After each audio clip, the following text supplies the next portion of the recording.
우리에게 들려주시는 말씀은 제자도의 두 번째 닮아감입니다. 오늘 본문을 요한복음 13장 12절부터 17절까지 말씀에서 보았습니다. 제자는 나를 부르신 하나님의 소원이 무엇인가를 알아야 됩니다. 그게 주 목적이에요. 그러려면은 첫 번째로 제자가 알아야 할 것은요, 누가 나를 불렀나는 겁니다. 이걸 보고 하나님의 소명이라 그러는 거예요. 하나님이 부르셨대요. 이게 하나님이 나를 불러서 이게 나의 소명이란 말이에요. 하나님이 불렀다니까. 하나님이요. 목사가 부른 게 아니에요. 사람이 부른 게 아니라니까요. 이 정체성을 가지고 있어야 이 사람이 신앙이 올바른 거예요. 어렸을 때는 어린아이 같이 엄마가 부르니까 가고 아버지가 부르니까 가고 그러잖아요. 그러다가 자기 정체성이 생기면요, 이거는 하나님이 나를 불렀어, 이렇게 깨달아야 되는 게 이게 제자의 시작입니다.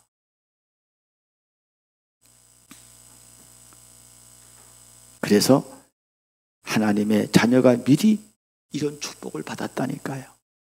그래서 하나님이 미리 아신 자들을 그 아들의 형상을 본받게 하기 위하여 미리 정하신 그들을 또한 미리 부르시고, 부르신 그들을 또 미리 의롭다 하시고, 여기 앞에는 영어로죠. 그냥 우리말로는 그냥 정하고 뭐 부르고 이랬지만 이 앞에는 전부 다 풀이라는 말이 들어가 있어요. 미리 불렀고, 미리 정하고, 미리 의롭다 하시고, 미리 영화롭게 하시고. 여러분, 이게 얼마나 우리 말의 한계예요. 그래서 제가 간혹 가다가 영어를 쓰는 게 자기 자랑하려고 쓴 게 아니에요. 그 의미를 좀 더 크게 확대시키려고. 이거를 안 바울은요, 이게 영세전에 나를 불렀다는 거예요. 이거는 내가 어머니 뱃속에 있기 전에 나를 불렀다는 거예요. 이 감격 우리에게 있어야 합니다. 이런 사람은 전혀 신앙이 이 제자는 신앙이 흔들리지 않아. 제자 아닌 사람이 흔들린다니까요.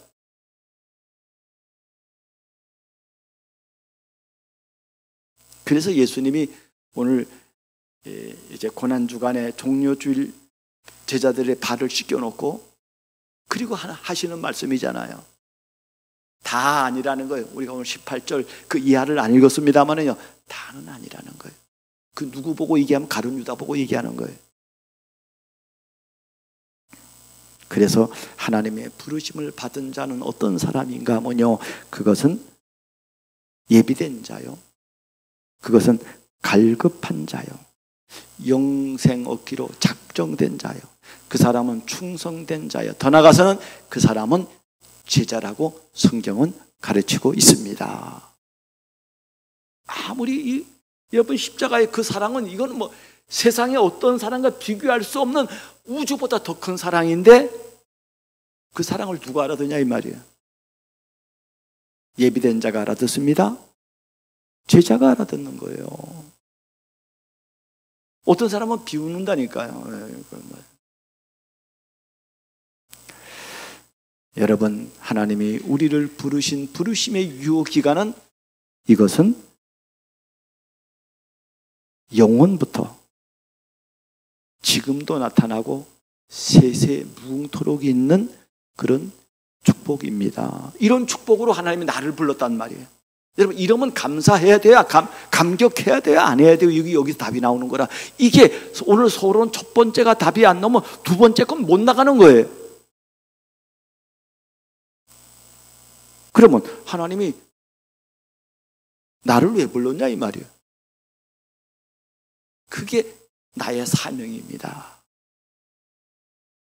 나의 소명이, 하나님이 나를 불렀어 하는 이 소명이 있는 사람은요, 그 다음 두 번째 나오는 게 사명이 나오는 거예요. 내가 뭘 위해 살 것인가? 이게 결단하는 거예요. 이거는 신앙생활 한 10년, 20년, 30년, 40년, 50년 해야 나오는 게 아닙니다. 첫 판부터 나와요. 제가 그랬으니까. 나는 그게 맞다고 봐요.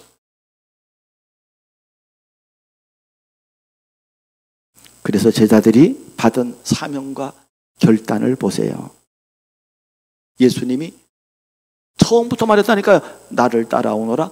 내가 너로 사람 낚는 어부가 되게 하리라 그랬더니 베드로가 이 하나님의 부르심 앞에요 고민을 했어요. 이 말했다고 막바로 따라간 게 아니라니까요. 내가 천직이라고 하는 하나님부터 받은 이 천직을 내가 버려두고 예수를 따라가는 게 맞냐 안 맞냐 고민을 했다니까요. 그러다가 어느 날 그 부름 앞에 따라가는 거라니까요. 그래서 바울은 이렇게 말했습니다.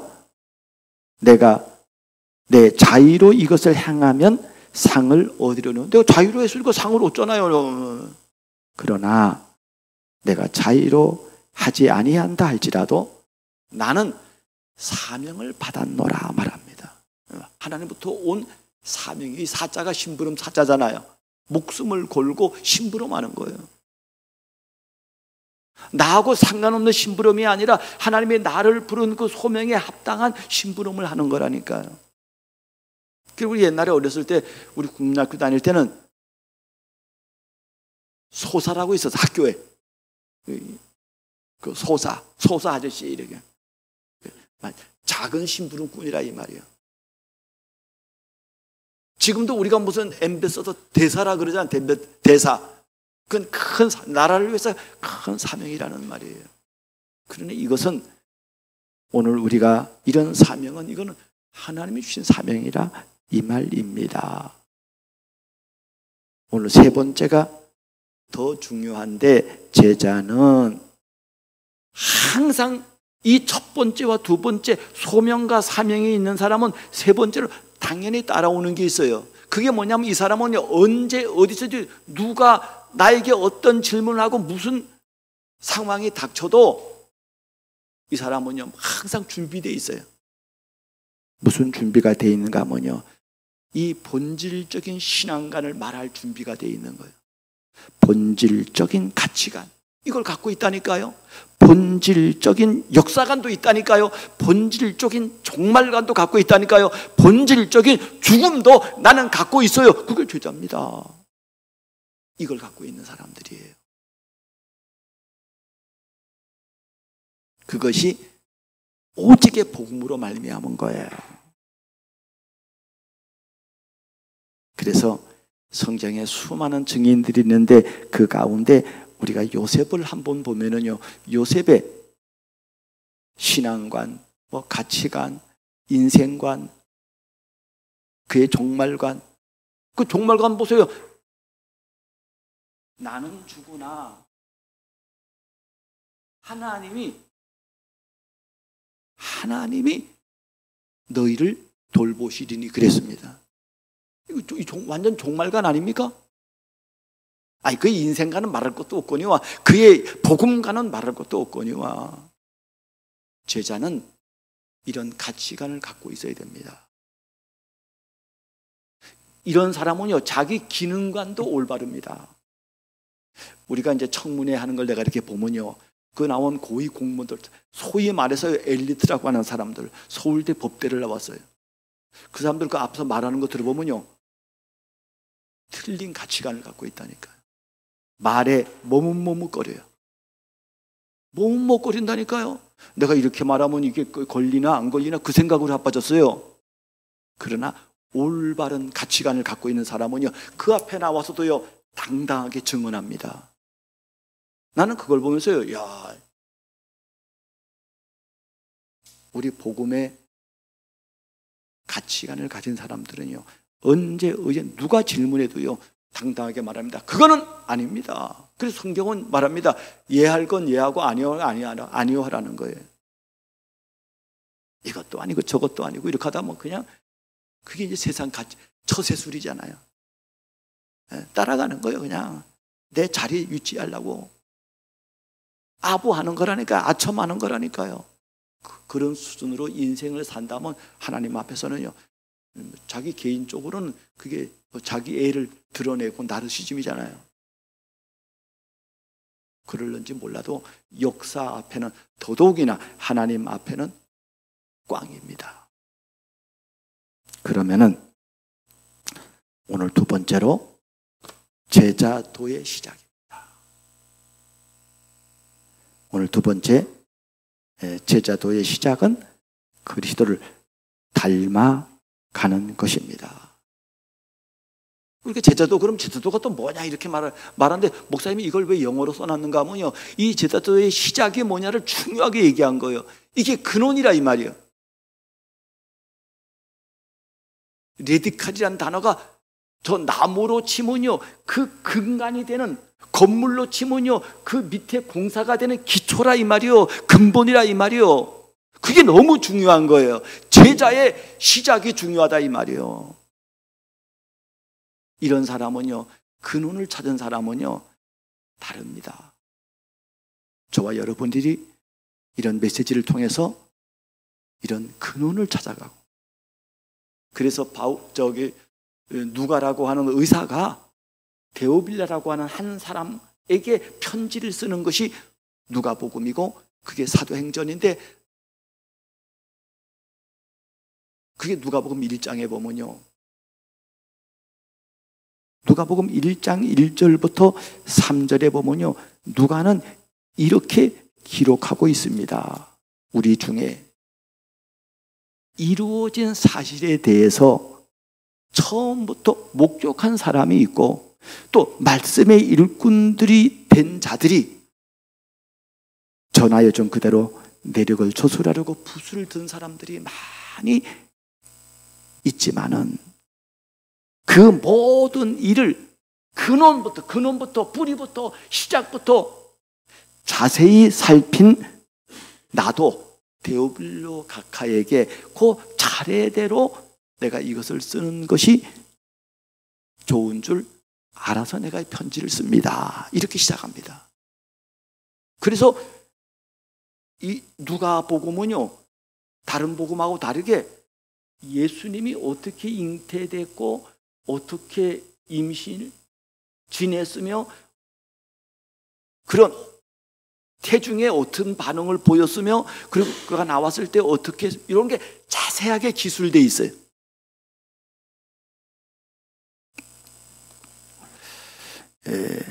그래서 제자도,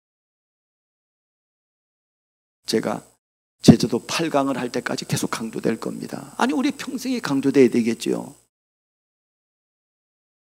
제자도 첫 번째는 지난번에 우리가 불순응이라고 그랬어요. 그거는 뭐냐면은 말하자면 뭐 자기애 이런 거에는 안 한다는 거예요.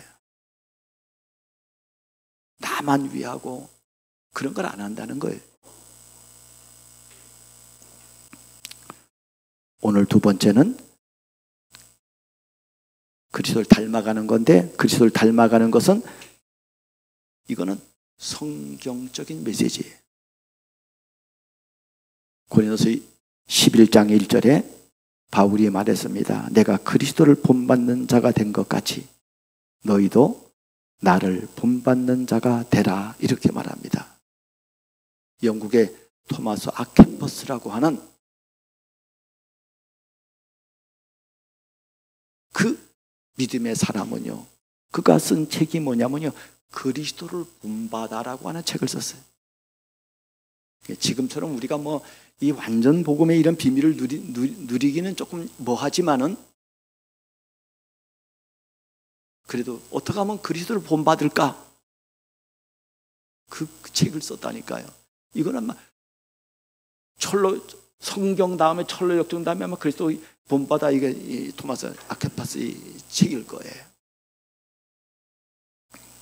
고린도후서 3장 16절 18절에도 보면요, 그리스도를 본받아 닮아가는 사람들은요, 수건이 벗겨졌다니까요. 이 수건이 가렸어. 수건이 가리우면 맹인이라니까요. 수건이 벗겨졌다니까요. 그 눈에서 수건이 벗겨졌어. 그러면 수건이 벗겨지면 볼 걸 보는 거예요. 여러분, 장님이 안 돼봐가지고 여러분 눈 뜨고 있다는 게 얼마나 좋은지를 우리가 사실은 잘 모르잖아요. 그렇잖아요. 여러분, 맹인의 입장에서 보면요, 너무 부러운 사람들이에요. 하물며 영안이 열린 사람들은요, 여러분, 복음 모르고 죽는 사람들이 우리 예수 믿는 우리를 보고 야, 얼마나 복받은 사람인고 이렇게 말한다니까요. 지금도 마찬가지예요. 저들이 탄식한다니까요. 그래서 예수님이 말했잖아요. 볼 것을 보고 들을 것을 듣고 마음으로 깨닫는 사람은 복이 있다 그랬어요. 이 엄청난 복이에요.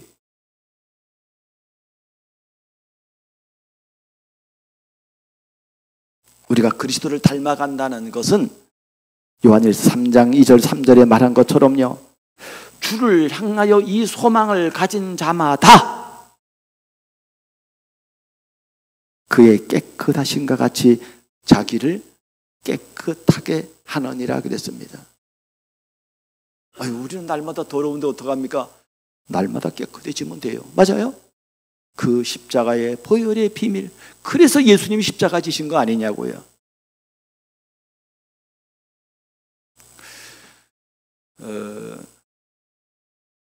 두 번째로 그리스도를 닮아갈 이유에 대한 성경적인 핵심 규절이 있습니다.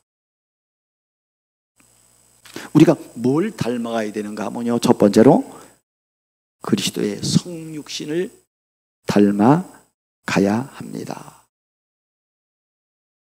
하나님이신 그분이 이 땅에 오셨다니까요. 그걸 신학적으로 인카네이션이라 그래요. 그는 근본 하나님의 본체인데 하나님과 동등됨을 여길 것으로 여기지 아니하시고 자기를 비워 사람이 되셨고 종의 형체를 가지고 저 십자가에 죽기까지 복종하셨다는 거예요. 근데 우리는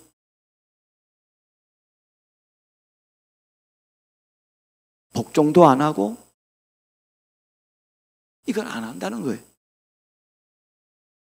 그래서 바울이 이걸 쓴 거예요.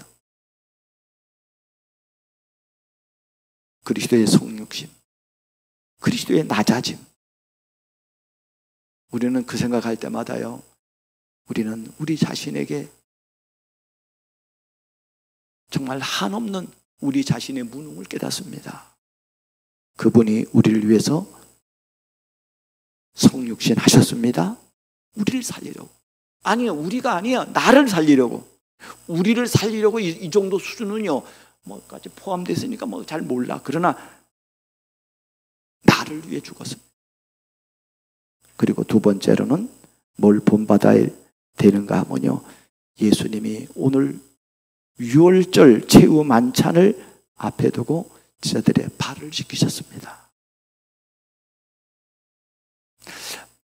이런 제자가 있으면요, 다 살아납니다. 성육신의 비밀을 아는 제자,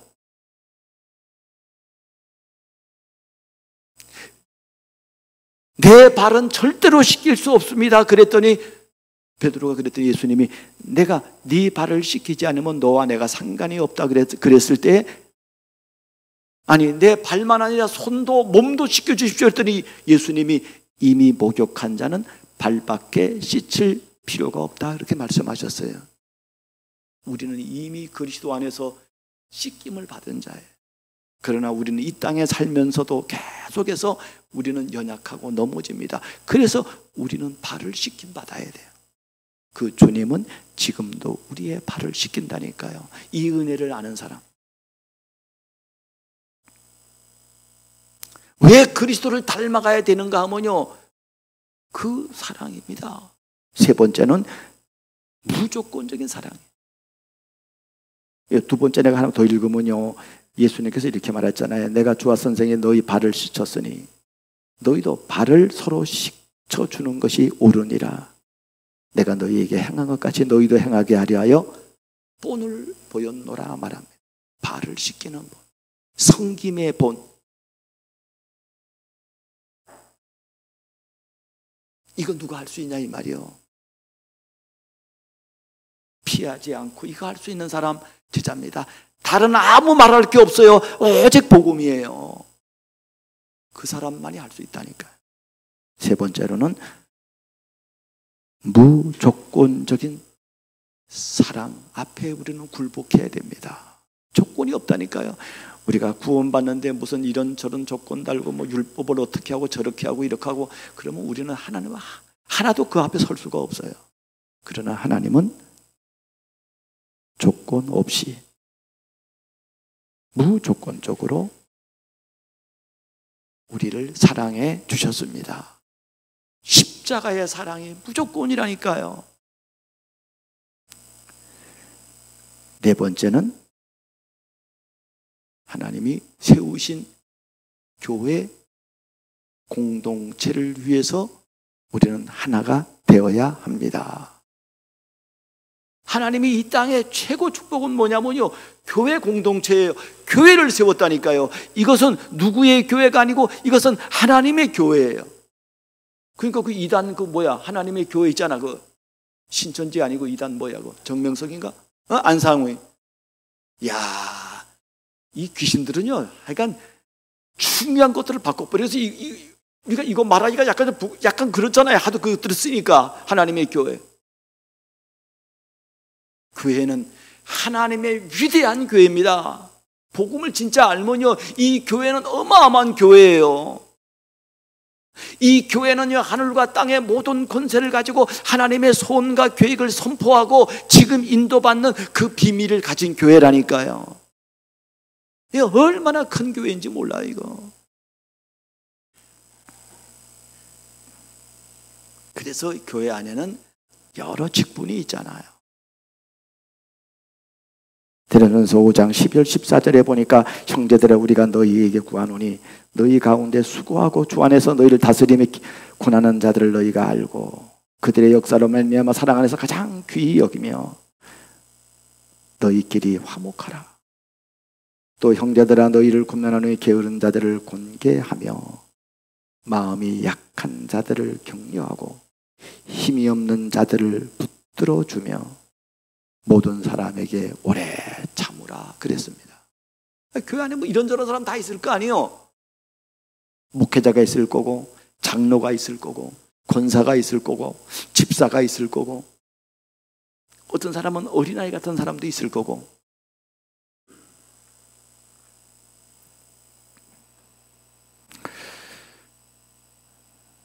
다섯 번째가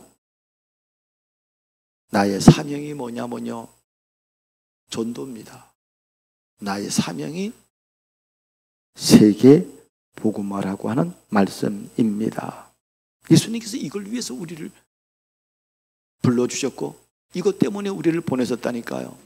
여러분, 왜 지옥 갑니까? 복음 몰라가는 거예요. 이거 아는 사람은요, 복음 말한다니까. 이거 아는 사람은 복음부터 죽어져 가고 있어요. 뭘 바르게 행하라, 그거는 그 후의 문제고요. 먼저 복음부터.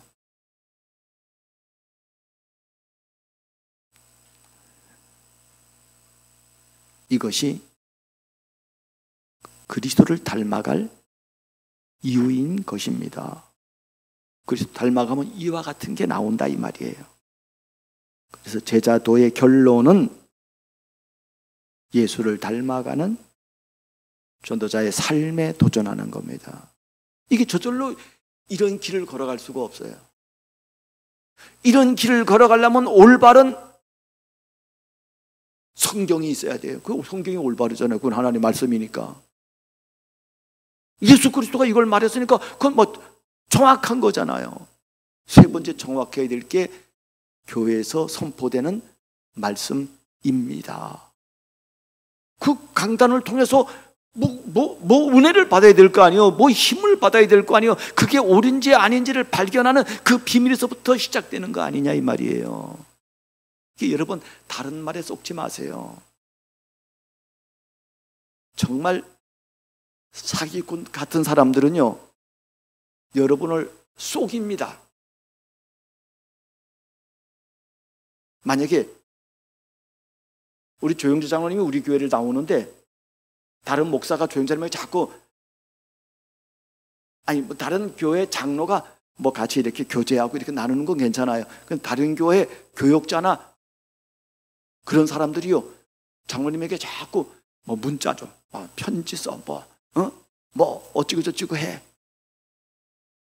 그건 살짝 속이는 거라니까요. 나는 그러질 않아요. 나는 절대로 다른 성도, 다른 사람들에게 뭔 글을 써주거나 뭐 절대 안 합니다. 왜냐하면 그 사람은 그 교회 가서 그 교회 신앙생활을 하고 그 교회 인도를 받고 그게 정상이잖아요. 난 남의 교인들에 대해서 무슨 욕심을 잃어본 적이 없어요. 그건 가짜라는 표현이에요.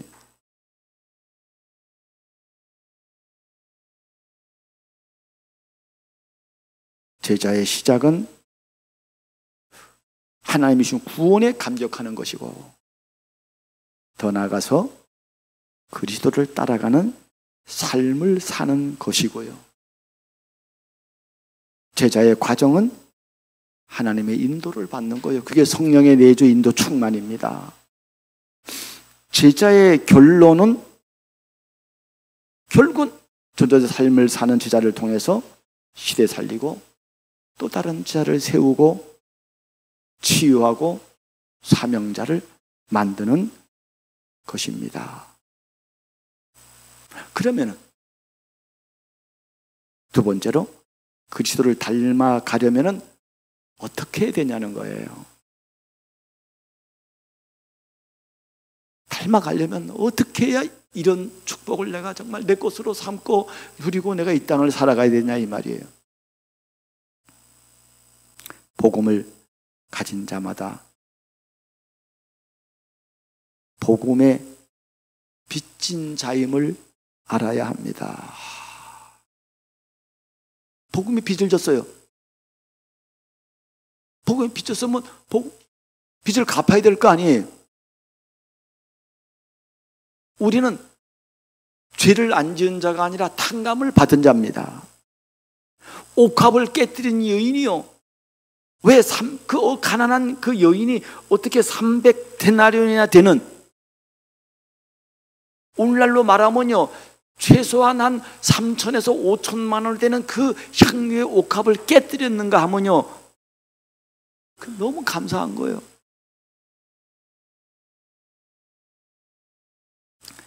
예수님이 말했습니다. 1만 달란트 빚진 자가 있고 300데나리온의 빚진 자가 있는데, 예수님은 자기에게 1만 데나리온이나 되는 그 돈을 탕감시켰어요. 그래서 제가 그걸 계산해 놓은 걸 보니까요, 이게 얼마 가치가 되는가 하면요 6조 원이에요. 6조 원. 여러분, 우리가 하나님께 용서받은 게 6조 원만 되겠습니까만은요, 하여간 그 1만 달란트를 계산해 보니까 6조 원이야. 근데 이 사람은 6조 원을 탕감받았음에도 불구하고 자기에게 꼴랑 300데나리온, 300든 어디 갔어요? 1천만 원, 100데나리온, 그러니까 1천만 원이죠. 요 사람을 용서 못하는 거예요. 이게 내가 얼마나 큰 걸 받았는지를 모르는 거잖아요. 복음에 빚졌다는 걸 알아야 돼. 그러므로 형제들아, 우리가 빚진 자로 돼, 이렇게 말합니다. 로마서 1장 14절에는 헬라이나 야만이나 지혜 있는 자나 어리석은 자에게 다 내가 빚진 자라 그랬습니다. 다 빚진 자예요. 여러분의 형제들에게 빚진 자요, 여러분의 부모에게 빚진 자요, 우리는 우리 이웃에게 빚진 자라니까요. 무슨 빚을 졌냐? 돈을 빚진 것도 빚진 거겠지만요, 더 중요한 빚은 복음의 빚을 졌다는 거예요. 복음을 전해주지 않으면 내게 화가 있다고 하는 바울의 말을 들어야 됩니다. 하나님 나를 왜 먼저 불렀냐? 먼저 왜 불렀겠어요? 이 복음을 나눠주라고 나를 불렀단 말이에요. 아브라함을 왜 불렀느냐? 너를 복의 근원 삼은 이유가 너를 인하여 천하 만민이 살리라. 이게 제자도의 축복인 것입니다. 두 번째로는 우리는 복음을 가진 자마다 모든 자에게 기도의 빚진 자임을 알아야 됩니다. 저는요, 구원을 받고 어느 날 구원을 받고 찬양을 들었는데 이 찬양을 들었다니까요. 누군가 널 위하여 기도하고 있네. 누군가 날 위해 기도한다는 거예요. 난 이 찬양을 언제 들었는가 하면요, 김상길 집사님 청년 때, 나이 20살 때 그때 이 찬양을 들었다니까요. 그 내가 가만히 돌아보면서 야, 나 이 찬양이 은혜가 되더라고. 근데 그 찬양을 들으면서 내가 생각했어요. 누가 날 위해 기도할까? 우리 어머님이 물론 기도했어요. 우리 어머님의 기도는 저 귀신에게 기도하는 거예요. 저 우상에게 기도하는 거라니까요. 무당 데려다 놓고 구다는 그게 기도하는 거라니까요. 날 위해 누가 기도할까? 나는 김상일 집사님이 날 위해 기도한다고 그때 어린 생각에도 딱 들더라니까요. 그러면 나에게서 끝이면 안 되잖아요. 나도 누군가를 위해 기도해야 된다. 복음의 빚진 자요, 기도의 빚진 자라니까. 여러분, 기도에도 내용이 있잖아요. 우리 개인으로는 하나님의 이름이 거룩히 받읍시오며, 이 주기도문에 나오는 내용을 내가 잠깐 썼어요. 우리에게 일용할 양식이 필요하고, 하나님 우리를 용서하고, 이 용서로 다른 사람을 용서하고, 그리고 내가 이 땅 하나님 영광 돌리기를 원합니다. 이게 우리 개인의 기도 제목이면 좋겠습니다. 더욱이나 타인을 위해서는, 나를 위해서는 이러하고 타인을 위해서는 중보기도, 전도의 문이 열리고 선교의 문이 열리도록 기도하는 것입니다. 그도 나와 똑같은 이런 비밀을 알고 인도받게끔 해야 할 것입니다. 기도의 비밀은 이것은요, 하늘과 땅의 모든 권세로 역사하시는 그 이름을 가지고 하나님, 성삼의 하나님, 보좌의 하나님으로 시공간 초월해서 기도하는 것입니다. 세 번째로, 복음을 가진 자마다 모든 자에게 전도의 빛을 지고 있다는 사실을 알아야 합니다. 전도가 없다면 구원 없습니다. 전도자가 없는데 복음 들을 수가 없는 거예요. 그래서 고린도서 1장 21절에 하나님께서는 전도에 미련한 것으로 믿는 자들을 구원하시기를 기뻐하셨도다 말합니다. 그래서 우리는 전도를 위해서 빌립보서 1장 17절에 복음에, 오직 너희는 그리스도의 복음에 합당하게 생활하라 말합니다. 로마서 8장 12절 13절에도 형제들아, 우리가 빚진 자로되 육신에 져서 육신대로 살 것이 아니라 영으로 몸의 행실을 죽이면은 살리니 그랬습니다. 마지막으로 그리스도를 닮아가면 어떻게 됩니까? 닮아가면 오늘 성경이 말한 것처럼 성육신의 제자가 됩니다. 예수님이 성육신 하신 그 비밀을 쫓아가는 성육신의 제자가 됩니다. 여러분, 문제가 뭡니까? 나를 안 죽여서 오는 문제잖아요. 두 번째로는 성김의 삶을 사는 제자가 되는 겁니다. 예수님이 발을 씻기신 것처럼, 저 목사님, 저 사모님, 저 장로님, 저 권사님, 저 집사님, 저 성도, 저 렘넌트, 여러분, 나이 많아가지고 결론 내는 게 아닙니다. 어릴 때부터 다른 거예요. 어릴 때부터 일찍 이 복음이 들리는 거라니까요. 마지막으로 전도자의 삶으로 전도하는 제자가 되는 것입니다. 이런 최고의 축복을 어디서 누리느냐? 교회에서 누리는 거예요. 이런 축복이 저와 여러분들에게 가득하기를 주의 이름으로 축복합니다.